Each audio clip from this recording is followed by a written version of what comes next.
This is HOA Control Freaks. The hazard notice hit my door while the snow was still falling. Karen stood by an icy patch with a flashlight and yelled that she was documenting a hazard, and if anyone slipped, I would be liable and the HOA would fine me for negligence today. I am not debating you. I am starting the tow unless you fix it right now, she snapped, waving a slip of paper between us like it was a court order. I held the salt spreader handle in one gloved hand and stared at her. My black parka hood was up against the freezing rain that was turning every surface into glass. The small folding table I had set up an hour ago sat at the edge of my driveway, a thermos of hot cocoa on top, already forgotten in the chaos. Naples, Florida is not supposed to deal with winter storms like this, but here we were, and the Woodland Drift Association decided it was the perfect moment to weaponize the weather. Martha Sanchez, the HOA vice president, wore a white parka with the hood up and a blue knit hat underneath. She tapped her smartwatch with one finger like it was a gavel. Her dark brown pixie cut framed a face locked in pure contempt. I work as a high school assistant coach, and my credit is already fragile. A collections threat over winter fees could wreck everything I have been rebuilding for 2 years. This conversation is not a debate, it is a directive, Martha said, her voice sharp enough to cut through the wind. I pointed at the table. It is a folding table with a drink on it.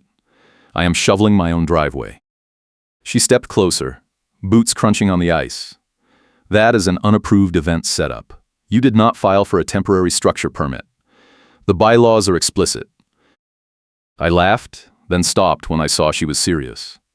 You are calling a card table an event setup. She pulled out her phone and snapped a photo. The association has been receiving complaints about your winter non-compliance for weeks. This is just the latest violation. You did not clear the ice within the mandated 12-hour window after the storm started. You left a hazard on the shared sidewalk easement. And now you have erected an unpermitted structure. I glanced at the icy patch she had been standing beside when this started. That patch is on my property, not the easement. I salted it twice already, but the freezing rain keeps coming. Martha smiled, and it was the kind of smile that made my stomach drop. I do not need proof, I have paperwork and vibes. The board voted last night to authorize enforcement action. If you do not remove the table and resubmit a winter compliance plan by end of business today, we are towing your vehicle for obstructing snow removal access. My truck was parked in my own driveway, 10 feet behind me. Obstructing what access? The plow contractor needs clearance. Your truck is in the path. She held out the tow authorization slip, and I could see her handwriting scrawled across the bottom. I took a breath and nodded like I accepted it, because I wanted her comfortable and careless.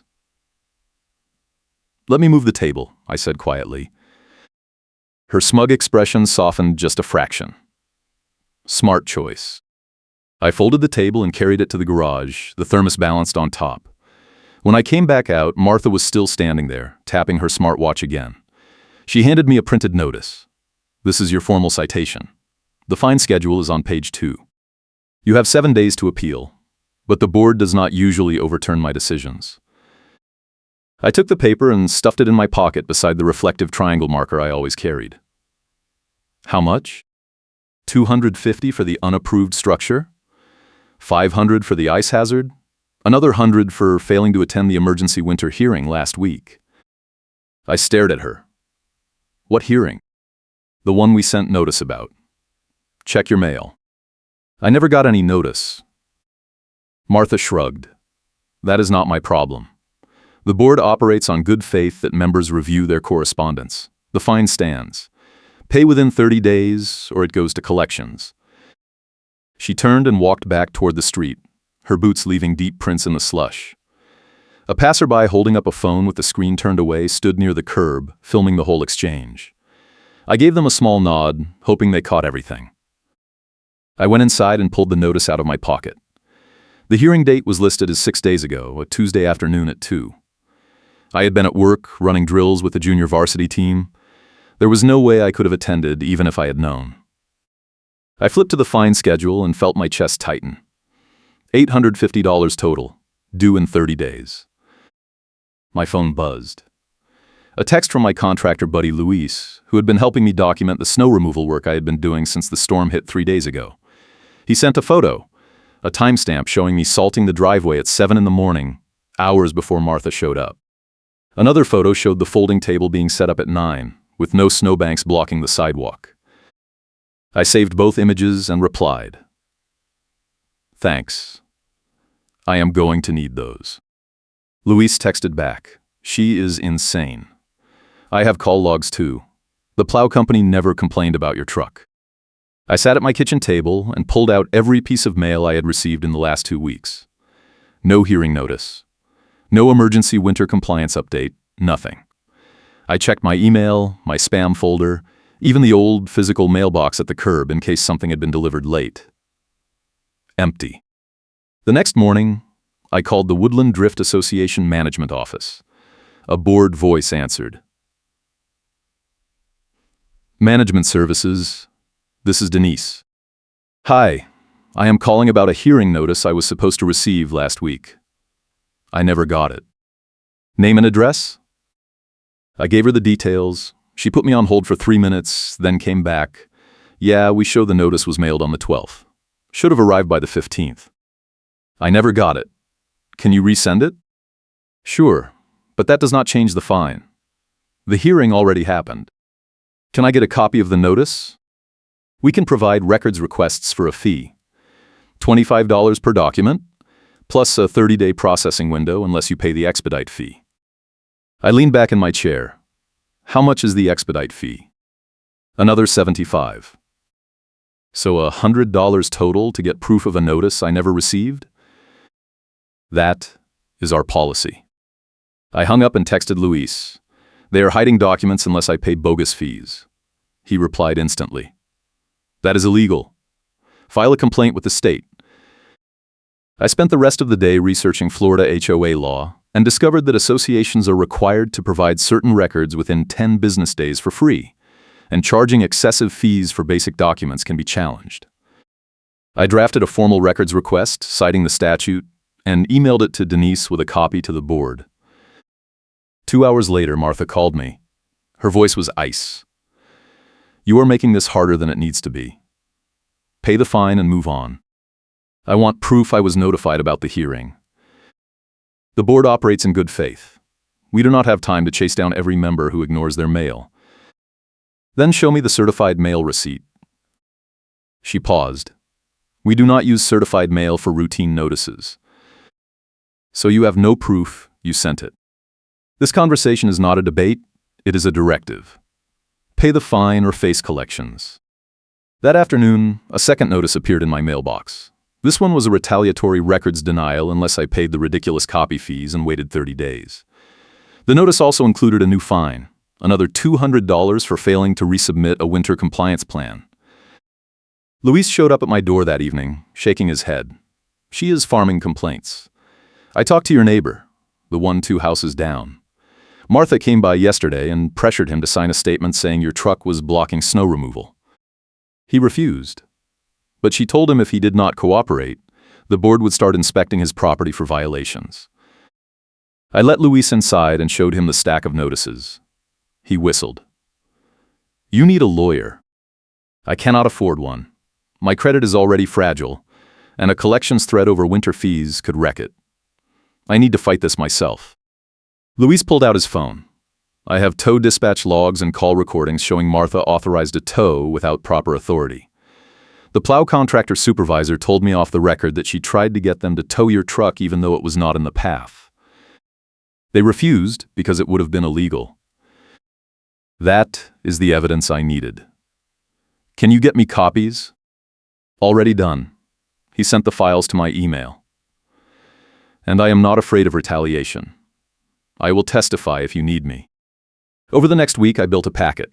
Timestamp photos of my snow removal work, call logs from the plow company showing no complaints about my truck. A copy of the statute proving the HOA had to provide records for free. An affidavit from Luis describing Martha's pressure campaign. A breakdown of the bogus fees and the backdated notices. Then I discovered the twist. While digging through old emails, I found a thread from the management company sent to the entire board 3 months ago. The subject line was vague, but the attachment was a memo outlining a plan to backdate winter notices to manufacture late fees and maximize fine revenue before the annual budget vote. The memo explicitly mentioned my address as a target because I had questioned a landscaping assessment last year. I forwarded the email to my personal account and added it to the packet. This was not just Martha being vindictive. This was a systematic scheme, and the management company was complicit. The storm finally broke after 10 days, and the temperature climbed above freezing.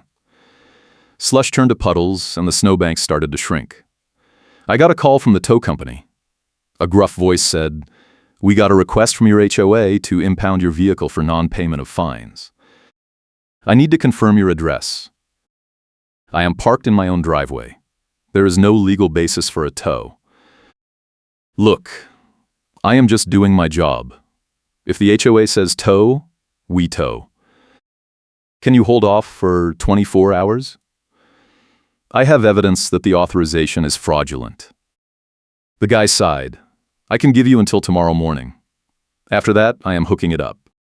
I spent that night finalizing the packet and making copies.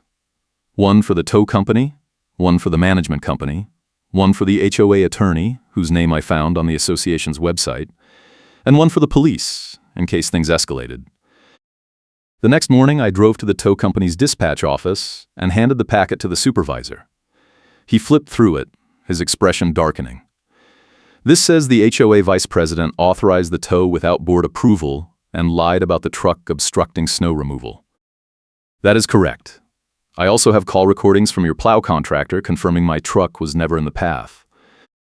He picked up his phone and called someone. After a tense 5-minute conversation, he hung up and looked at me. "We are canceling the tow, and we are reviewing our contract with Woodland Drift. If they are using us to harass residents, that is a liability we do not want." I drove to the management office next and handed another copy to Denise. She read the cover page and her face went pale. "This is a legal matter. You need to submit it through the board." "I am submitting it to you because your company is named in the evidence. You have 48 hours to respond before I file a complaint with the state." She did not say anything. I left the packet on her desk and walked out. That afternoon, Martha showed up at my house. A surprise inspection crew stood behind her. 2 guys in reflective vests holding clipboards. She had a smug smile locked in place. "The board has authorized a full property inspection for code compliance. This will take about an hour." I stepped outside, my phone already recording. "Do you have a warrant?" "We do not need one. The bylaws grant inspection rights. Not without reasonable notice and cause. Check Section 12. Her smile faltered. One of the inspectors glanced at his clipboard and muttered something to the other. Martha tapped her smartwatch, her tell when she was stalling. "This is a routine winter safety check." I pulled out a printed copy of the bylaws and handed it to her. Section 12, subsection 4. Inspections require written notice 72 hours in advance unless there is an immediate safety threat. You sent no notice, and there is no threat. Leave my property or I am calling the police. The inspectors exchanged a look and backed off the porch. One of them shook his head at Martha. "We are not doing this without proper notice." She glared at me, her face red. "You are making a huge mistake. I am following the rules you claim to care about." She left, but I knew this was not over. The next day, I got a call from Luis. She is panicking. I heard from the plow contractor supervisor that Martha tried to get him to sign a backdated complaint. He refused and told her he is done working with the association unless they fire her. I called the HOA attorney and left a message explaining that I had evidence of fraudulent tow authorizations, backdated notices, and records manipulation. I also mentioned that the management company was complicit, and that I was prepared to file complaints with the state if the fines were not voided and the behavior did not stop. 2 days later, the attorney called back. His voice was careful. "I reviewed your evidence packet. The board is meeting tonight to discuss the matter. I have advised them that the fines are not defensible and that continuing enforcement could expose the association to significant legal liability. I want a full refund of any fees paid, a written apology, and a commitment to policy changes. I will recommend that to the board. If you are enjoying this HOA chaos, smash that like button and subscribe for more wild stories where the little guy wins. The board meeting happened without me. The attorney sent me an email the next morning summarizing the outcome. The fines were voided, the tow authorization was rescinded. The management company agreed to stop charging excessive records fees and to provide a public apology for the notice failures. And Martha was told to step down from the board, effective immediately, after multiple residents filed complaints about her harassment tactics. Luis texted me a screenshot of the neighborhood group chat. Someone had posted the news, and the thread was full of relieved reactions. One neighbor wrote, "Finally, she has been targeting people for months." The HOA attorney also sent a second email confirming that a third-party compliance report that clears the narrator completely had been filed with the county, documenting the association's violations of state HOA law. The report recommended a full audit of the board's financial practices and enforcement records. A week later, I got a check from the tow company refunding the impound fees I never actually paid, but that had been listed as pending charges.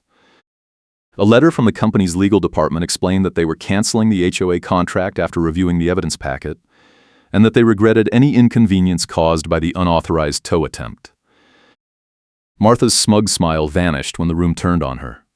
At the next open board meeting, which I attended with Luis, she tried to defend her actions.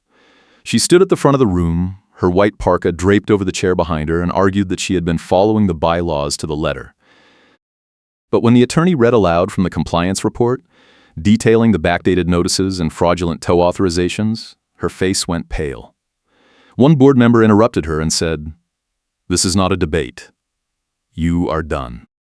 The HOA stopped selective enforcement after complaints piled up. The new board president, a retired accountant who had been voted in after Martha's resignation, announced a full review of the fine schedules and a moratorium on winter enforcement until the rules could be rewritten. He also promised transparency and said that all notices would be sent via certified mail going forward. I walked out of that meeting feeling lighter than I had in months. Luis clapped me on the shoulder as we crossed the parking lot. "You did it, man. You actually beat them. I just followed the rules and made them follow theirs." He laughed. Most people do not have the patience for that. I thought about the tow yard receipt with salt stains that had kept showing up in my mailbox during the fight, each one a reminder of the pressure they were trying to apply.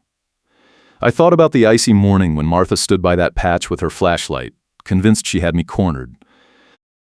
And I thought about how close I had come to losing everything, because my credit was already fragile, and a collections threat over winter fees could have wrecked it.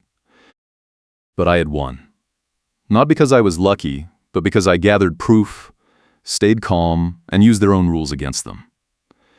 The plow contractor showdown, where the supervisor showed call logs and Martha started backpedaling in front of witnesses, had been the turning point. After that, the board could not ignore the evidence, and the attorney could not pretend the association was operating in good faith. The spring thaw came early, and the neighborhood looked almost normal again. Snowbanks shrank to dirty piles at the curbs, then disappeared entirely. The salt spreader handle I had used that morning stayed in my garage, a quiet trophy. The reflective triangle marker stayed in my pocket, a reminder that preparation and documentation mattered more than anger. Luis stopped by one afternoon with a six-pack and a grin.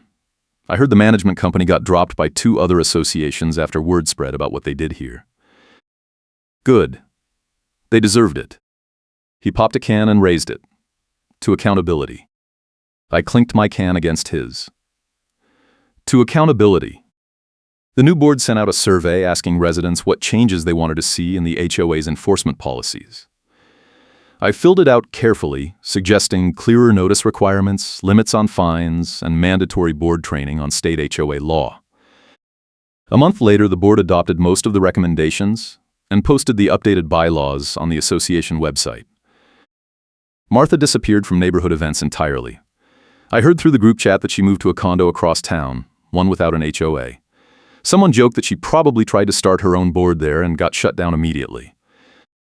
I kept the evidence packet in a filing cabinet, just in case. The tow dispatch logs, the call recordings, the time-stamped photos, the compliance report, all of it.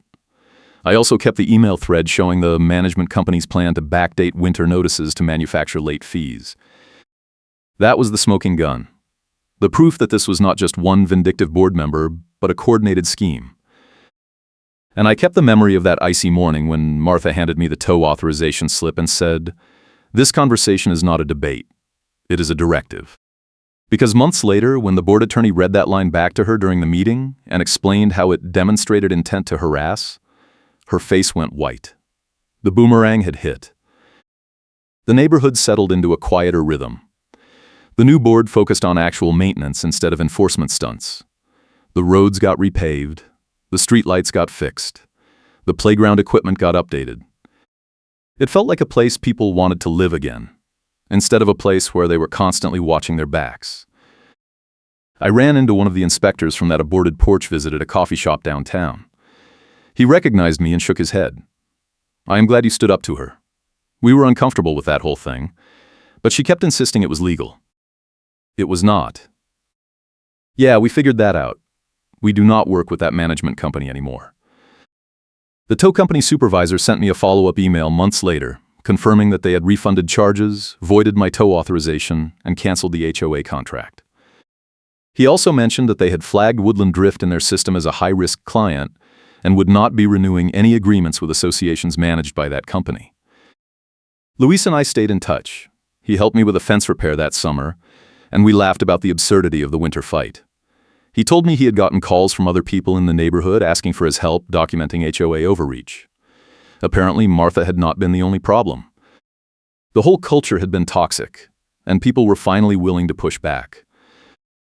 I kept coaching at the high school. The team had a solid season, and a few of the kids I worked with got scholarship offers. Life moved forward, normal and steady, without the constant threat of fines and tow trucks hanging over me. But I never forgot the lesson. HOAs have power, but that power has limits. And when they cross the line, the best weapon is not anger or confrontation. It is documentation. It is patience. It is knowing the rules better than they do and making them follow the same standards they try to enforce on everyone else. One evening in late spring, I was sitting on my porch with a cold drink, watching the sunset. The folding table was back, this time with a small plant on top instead of a thermos. No one complained, no one threatened, no one showed up with a clipboard and a smug smile. The neighborhood was quiet, the kind of quiet that feels earned. Another HOA story is coming soon.